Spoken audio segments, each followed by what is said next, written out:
segment, Julie Janae. I mean, unreal. Thank you so much. Have a wonderful weekend. You too. Oh, we're going to see you again. Sorry. All right, so let's get to our crime time segment. And this is where we take a look at criminal stories from around the country, get some insight and perspective from our experts that we bring in, people who have done the job. Joining us tonight, folks, retired police lieutenant and host of Blue Lives Radio, Randy Sutton. Randy has over 3 decades of experience in law enforcement. He served the Princeton, New Jersey PD, the Las Vegas Metro Police Department, a spokesman for the American Council on Public Safety, and he helps wounded officers and their families through his foundation, great foundation, the Wounded Blue. Also with us, retired director of the San Diego PD Crime Lab, Jennifer Shen. Jennifer has 30 years of experience with law enforcement. She started when she was like 10 years old as a forensic scientist. She's an expert in police procedure regarding forensic evidence collection, preservation, processing, and storage, and spent 15 years working on active crime scenes. Welcome to you both. Great to have you both back on the show. First story comes from Colorado Springs, Colorado. KOAA, counterfeit cash in circulation.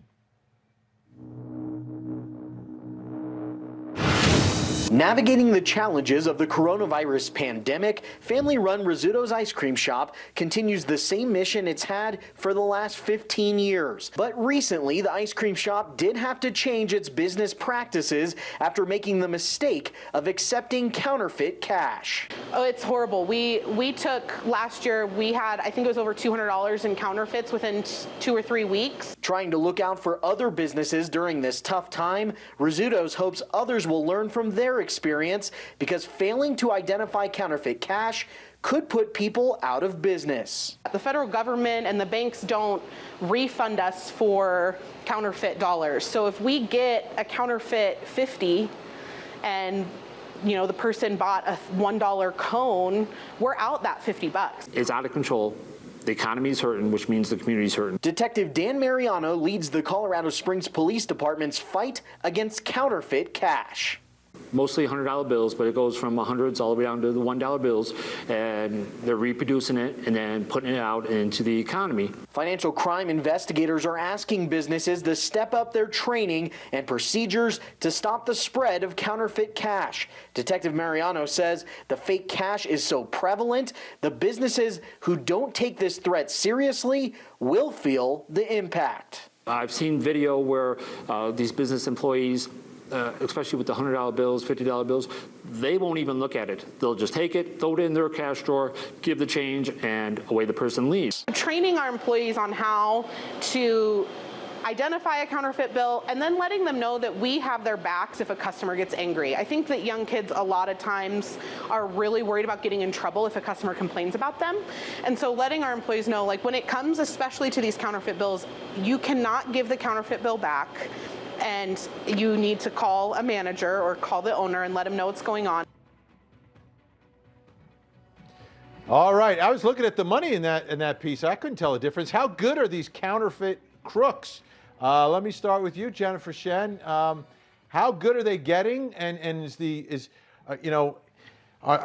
government staying a step ahead, or are they catching up to us?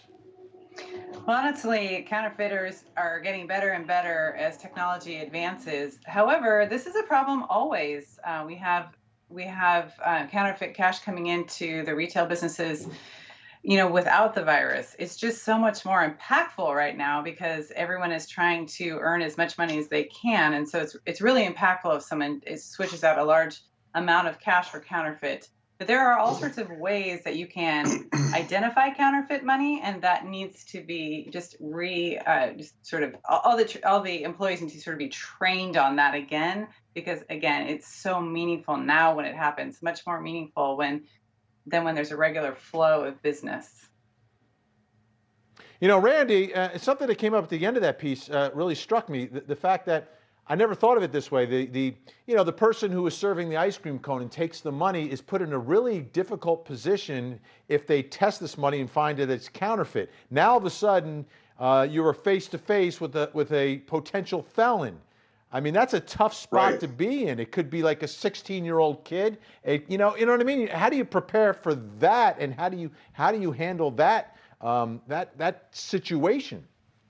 No, you're very much right on. Now, the woman that was talking about the ice cream store, she hit it right on the head when she talked about telling her employees that they would have their backs, because the employees, as you said, are in a really tough problem. They're stuck between the rock and the hard place. The bad guy, or the bad the person who's passing these counterfeit bills on one side, and then are they going to get in trouble on the other side for having a confrontation with a customer? Because remember, it's not always a known topic as far as passing these counterfeit dollar bills or $20 or $100 bills. They could be innocent people who are just passing on the bills that were passed on to them.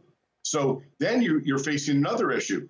Innocent people who are passing a counterfeit bill without the knowledge, and then you're saying, hey, we're going to take your money as well, and we're not going to give you your product. So this really is a myriad of problems.